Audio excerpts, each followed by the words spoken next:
Welcome back हमारी 5th class constitutional MCQs इन concepts को लेके। चलिए क्वेश्चंस को डिस्कस करते हैं।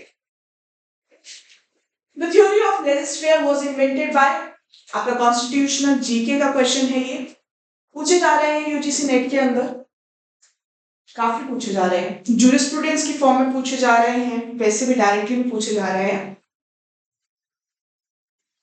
Adam Smith, The Constituent Assembly arrived at decision on various provision of the Constitution. कैसे अराइव करती थी Constituent Assembly?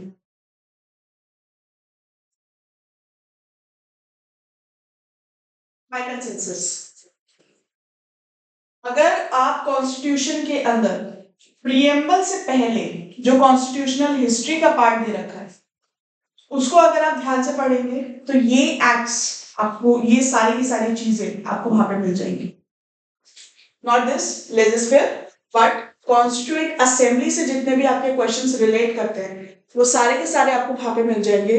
और कॉन्स्टिट्यूएंट असेंबली से क्वेश्चंस पूछे जा सकते हैं, जूरिस्प्रूडेंशियल फॉर्म के अंदर भी पूछे जा सकते हैं, कॉन्स्टिट्यूशनल हिस्ट्री के अंदर भी पूछे जा सकते हैं। पूछे जा सकते हैं, पूछे जा रहे हैं काफी सारे। अगर आप अपने पीवाईक्यूज देखेंगे तो इन क्वेश्चन से वो डील करते हैं।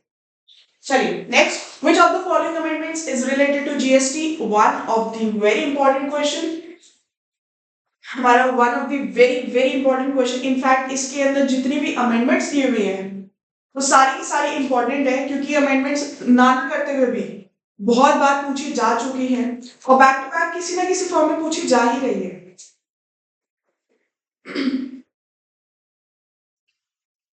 चलिए इसका आंसर हमें पता होना चाहिए।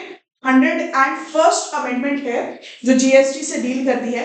97th अमेंडमेंट हमारी 2011 में आई थी और cooperative society 2011 changes in cooperative society deal करती है।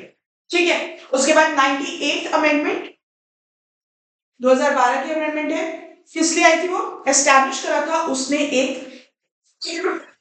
बोर्ड एस्टैब्लिश करा था, सेपरेट डेवलपमेंट बोर्ड एस्टैब्लिश करा गया था हैदराबाद कर्नाटक रीजन के लिए और 371 जे इंसर्ट करा गया था।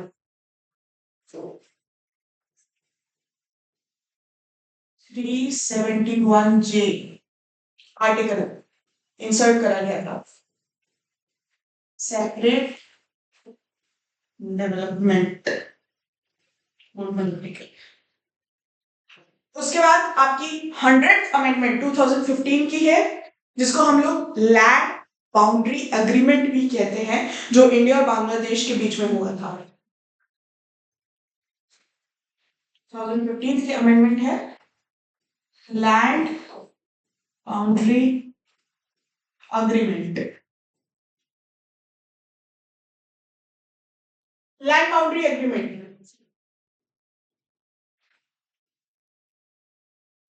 हमारी 100th अमेंडमेंट से आया था, 2015 के अंदर आया था। इंडिया एंड बांग्लादेश के लिए आया था। किस क्या चीज हो रही थी इसके अंदर? Transfer of enclaves.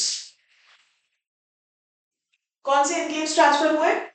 3 enclaves transfer हुए from Bangladesh to, from India sorry to Bangladesh, और 51 एनक्लेव्स ट्रांसफर हुए फ्रॉम बांग्लादेश टू इंडिया। यानी कि इंडिया ने बांग्लादेश को 3 एनक्लेव्स ट्रांसफर करे थे और बांग्लादेश ने इंडिया को 51 एनक्लेव्स ट्रांसफर करे थे। इंपॉर्टेंट है, पूछा जा सकता है क्योंकि यूजीसी है, कुछ भी पूछ सकता है वो। चलिए next, in which article of the Constitution of India provision has been made for the Finance Commission? हम ऑलरेडी ये पढ़ चुके हैं, फटाफट से इसका आंसर दीजिए। आर्टिकल 366, 12, 280, 265 या फिर नन ऑफ दी अबव। कौन से आर्टिकल के अंदर फाइनेंस कमीशन आया था?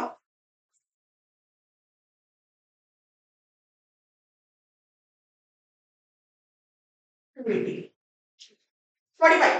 Which of the following cases is associated with the issue of domicile in the state concerned for getting elected to the Council of States? Domicile के issue से कौन सा केस डील करता है? इंपॉर्टेंट केसेस है सारे.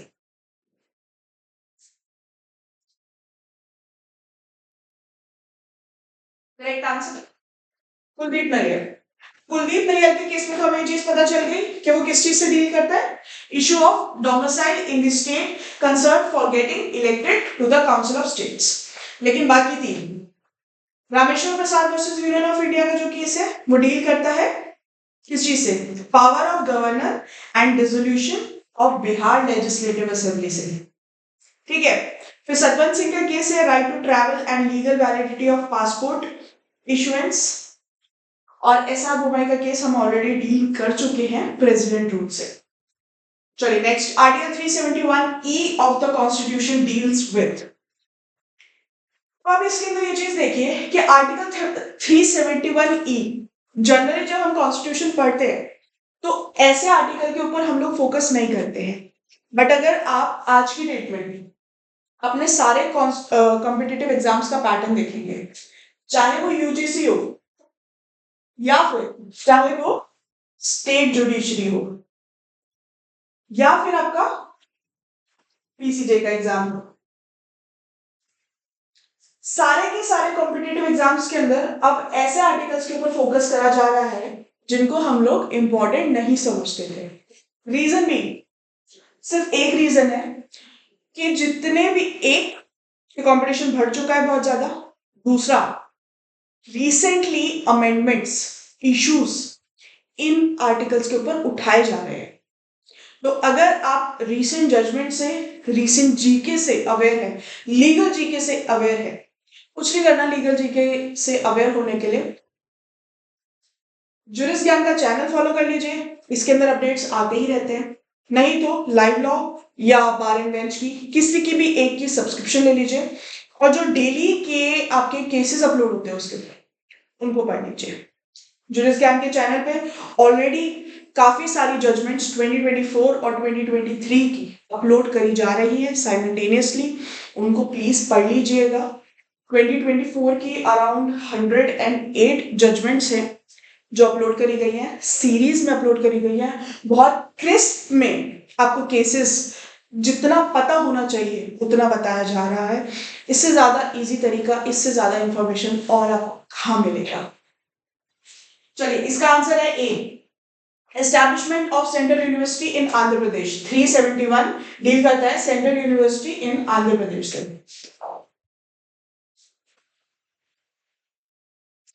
लास्ट स्लाइड क्लास के लिए. The powers of election commission are given in which of the following articles of the constitution? हम ऑलरेडी पढ़ चुके हैं. इसका आंसर आपको डायरेक्टली पता होना चाहिए. 324. 48. Law declared by the Supreme Court is binding on all courts within the territory of India is given under which article? अब ये सारे के सारे आर्टिकल्स जो हैं वो सुप्रीम कोर्ट से डील करते हैं और सबके बारे में आपको पता भी होना चाहिए. 48 का वैसे आंसर बताइए. बी. 141 के अंदर दिया गया है. Which of the following items come under concurrent list of the constitution? concurrent list के अंदर इनमें से कौन सी आइटम आती है? 7 शेड्यूल है हमारा लिस्ट का और इसका आंसर पता होना हमें जरूरी है. concurrent लिस्ट कौन सी होती है? जिसके अंदर यूनियन और स्टेट दोनों अपना ओपिनियन दे सकते हैं.